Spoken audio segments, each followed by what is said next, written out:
আঞ্চলিক পানি কূটনীতির বিকল্প নয়। ব্যারাজ নির্মাণের পাশাপাশি ন্যায্য প্রবাহ, পরিবেশগত প্রবাহ এবং অববাহিকা ভিত্তিক সহযোগিতা নিশ্চিত করতে না পারলে বিশাল বিশাল অবকাঠামোটি প্রত্যাশিত সুফল নাও দিতে পারে।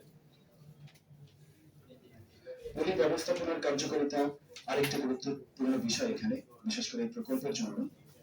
প্রকল্পের মাধ্যমে পানি প্রবাহের পলি নিষ্কাশন কিভাবে করা হবে এবং দীর্ঘমেয়াদে নদীর গতিপথ কিভাবে পরিবর্তিত হবে, এসব প্রশ্নের উত্তর প্রয়োজন।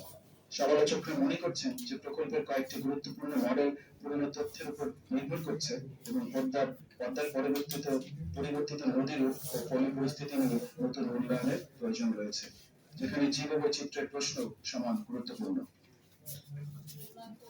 এখানে আরো একটি বিষয় গুরুত্বের সহিত আমাদের বিবেচনা করতে হবে, সেটি হলো পদ্মায় পানি থাকা সত্ত্বেও অনেক শাখা নদীতে কেন পানি পৌঁছায় না। কোন গবেষক দেখিয়েছেন পানি উন্নয়ন বোর্ডের নির্মিত স্লুইস গেট, নিয়ন্ত্রক ও পোল্ডার অনেক স্থানে নদীর স্বাভাবিক সংযোগ ও নিষ্কাশন বাধাগ্রস্ত করেছে। দক্ষিণ পশ্চিমাঞ্চলের সংকট তাই কেবল পানির ঘাটতি নয়, কোথাও কোথাও পানি আটকে থাকা এবং নিষ্কাশন ব্যবস্থা ভেঙে পড়ার সংকট। ফলে ব্যারাজ নির্মাণের সঙ্গে এই পুরনো অবকাঠামোগত ভুলগুলো সংশোধনের পরিকল্পনা না থাকলে নতুন কাঠামো পুরনো সংকটের কারণে যথাযথ ইতিবাচক প্রভাব নিয়ে আসবে না।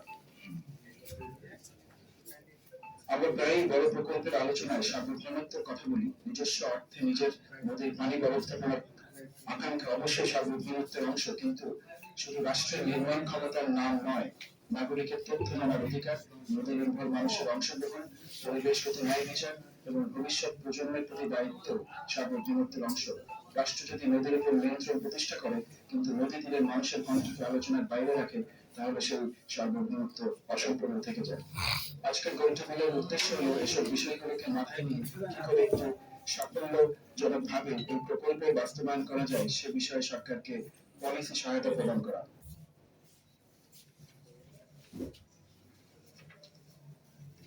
পদ্মা ব্যারাজ বাংলাদেশের পানি ব্যবস্থাপনার ইতিহাসে একটি বড় মোড় হয়ে উঠেছে। এটি দক্ষিণ পশ্চিমাঞ্চলের কৃষি, নদী, জীবিকা ও পরিবেশ পুনরুদ্ধারের সুযোগ তৈরি করতে পারে। আবার দুর্বল নকশা, অপর্যাপ্ত তথ্য, অস্বচ্ছ সিদ্ধান্ত এবং ত্রুটিপূর্ণ পরিচালনা এটিকে দীর্ঘমেয়াদী পরিবেশগত ও আর্থিক বোঝায় পরিণত করতে পারে।